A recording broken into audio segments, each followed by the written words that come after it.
এই যে পলাতক স্বৈরাচার, এই স্বৈরাচারের সরকারের সময় একজন সাবেক রাষ্ট্রপতি বিমানবন্দর দিয়ে চলে গিয়েছে দেশ ছেড়ে। যেভাবে চলে গিয়েছে সেটিকে যদি আমরা মিলাই তাহলে দেখব যে 5ই আগস্ট আরেকজন দেশ ছেড়ে পালিয়ে গেছে, ইনিও অনেকটা সেভাবেই পালিয়ে গিয়েছেন। কিন্তু এখন বলা হচ্ছে যে অন্তর্বর্তীকালীন সরকার নাকি তার এই দেশ ত্যাগের ব্যাপারে কিছুই জানে না। ঘটনাটি গতকাল, এবং গতকাল থেকে আজকে পর্যন্ত যতজন মানুষের সাথে আমার কথা হয়েছে প্রত্যেকের মনে প্রশ্ন উঠেছে, প্রত্যেকে প্রশ্ন করছে তাহলে অন্তর্বর্তীকালীন সরকার জানেটা কি। সাথে এও অভিযোগ উঠেছে সংস্কারের নামে সময় ক্ষেপণ করে অন্তর্বর্তীকালীন সরকার একদিকে যেমন হয়তোবা পলাতক স্বৈরাচার এবং তাতে দোসরদেরকে নিরাপদে দেশ ত্যাগের সুযোগ করে দিচ্ছে, অপরদিকে অত্যন্ত সুকৌশলে নানা ইস্যু সৃষ্টি করে স্বৈরাচার বা ফ্যাসিবাদে বিরোধী যে রাজনৈতিক দলগুলো আমরা যারা মাঠে ছিলাম সেই দলগুলোর ঐক্যের মধ্যে ফাটল ধরানোর একটা ক্ষেত্র হয়তো তৈরি করতে চাইছে।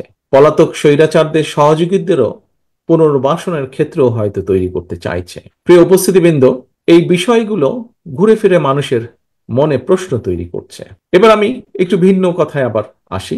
একটি রাষ্ট্রে সংখ্যা গরু কিংবা সংখ্যা লঘু, জনগোষ্ঠীর সদস্য হওয়া না হওয়ার উপর দেশের নাগরিকদের নিরাপত্তা কিন্তু নির্ভর করে না, যে কথাটি আরো বিভিন্ন বক্তার বক্তব্যে উঠে এসেছে। আমরা যদি পেছনের দিকে দেখি দেখব পলাতক স্বৈরাচারের সময়ও কিন্তু বর্বর যে বন্দিশালা, আয়নাঘর, অন্ধকার প্রকোষ্ঠ, বছরের পর বছর সেখানে বিনা বিচারে বন্দী মানুষেরাই কিন্তু এর সবচেয়ে বড় উদাহরণ। দেশে গণতন্ত্র এবং আইনের শাসন না থাকলে কথিত সংখ্যাগরু কিংবা সংখ্যালঘু অর্থাৎ আপনি কিংবা আমরা কেউই কিন্তু নিরাপদ নই। এমনকি ক্ষেত্র বিশেষে দেশের স্বাধীনতা, সার্বভৌমত্ব নিরাপদ নয়। রাষ্ট্রে যদি গণতন্ত্র এবং আইনের শাসনই না, একমাত্র রাষ্ট্রে গণতন্ত্র এবং আইনের শাসনই নিশ্চয়তা দিতে পারে নাগরিকদের নিরাপত্তা।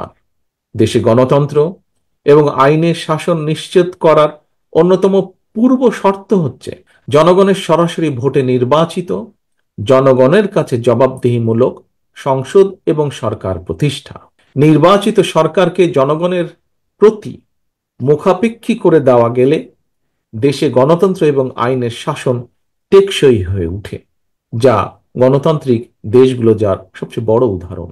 সরকারকে জনগণের কাছে মুখাপেক্ষী এবং দায়বদ্ধ না করে উল্টো নাগরিকদের নিরাপত্তার জন্য এক ধর্মের মানুষকে যদি অন্য ধর্মের মানুষের মুখাপেক্ষী করে দেওয়া হয়, এতে বরং রাষ্ট্র এবং সরকারের অসহায়ত্ব ও গণতান্ত্রিক চেহারাই কিন্তু ফুটে ওঠে।